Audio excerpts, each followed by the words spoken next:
Hi అండి, welcome to Subhamastu. పుచ్చకాయల season కదా ఇప్పుడు. ఎండాకాలంలో పుచ్చకాయలు బాగా వస్తున్నాయి కదా. దాది ఏంటంటే తీయగా ఉండట్లేదు, చప్పగా ఉంటున్నాయి. మనకేమో కలర్ బాగానే కనిపిస్తుంది కానీ లోపలికి వస్తే తెల్లగా ఉంటున్నాయి. దాన్ని ఏంటంటే ఎప్పుడు జ్యూస్ అది చేసుకుంటూనే ఉంటాము. ఇంకొంచెం డిఫరెంట్గా చేయాలనిపించింది నాకైతే. అది ఎలా అన్నది నేను మీకు చూపిస్తాను. ఇదిగో చూసారా, గింజలు అయితే ఇట్లా తెల్లగా ఉంటున్నాయి. అందుకని జ్యూస్ మనం చేసుకున్న చప్పగా ఉంటుంది. దానికి ఏం కావాలంటే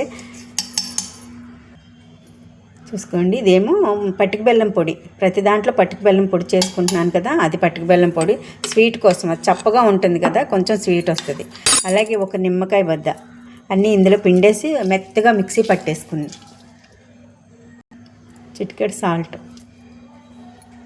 మిక్సీ పడి చూసారా, ఇదిగో మిక్సీ పట్టాను. వాటర్ కింద అయిపోయింది కదా. ఎందుకంటే గింజలు కూడా చాలా మంచిది. పుచ్చకాయ గింజలు కూడా నానబెట్టుకొని అన్నిట్లో వేసుకుంటున్నాం కదా, డ్రై ఫ్రూట్స్ లాగా. అందుకని మిక్సీ పట్టాను. ఏమన్నా ఉంటే ఇప్పుడు వడపోసుకుందాం. ఇగో వడబుట్టలో వేసుకొని వడపోసుకుందాం.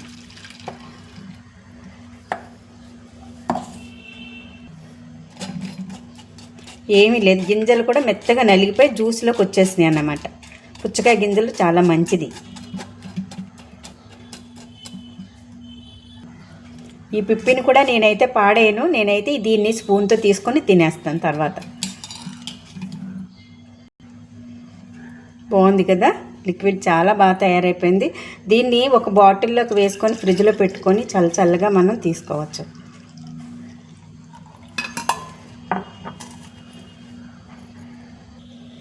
ఈ జ్యూస్లో ఒక స్పూన్ సబ్జాలు వేసుకుందాం. మరి కాస్త చలవ ఎక్కువ చేస్తుంది అన్నమాట మనకి. సమ్మర్ వేడిని అస్సలు తగలనివ్వదు. చూసారుగా ఎంత బాగా తయారైపోయిందో పుచ్చకాయ జ్యూస్ అయితే. దీంట్లో వేసాం కదా నిమ్మకాయ, షుగర్ పౌడర్ అంతా చాలా తీయగా పుల్లగా చాలా బాగుంటుంది. అందరూ ట్రై చేయండి, ఇది మంచి రెసిపీ. ఇలా ఫ్రిడ్జ్లో పెట్టుకొని ఒక 10 నిమిషాలు ఆగిన తర్వాత తీసుకోవడమే. చూసారు కదా ఎంత బాగుందో. ఇలాంటి రెసిపీలన్నీ చేసి మీకు చూపిస్తూ ఉంటాను ఈజీగా.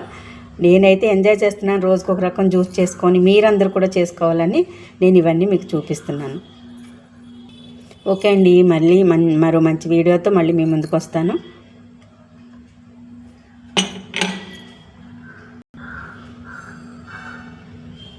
బాయ్ అండి.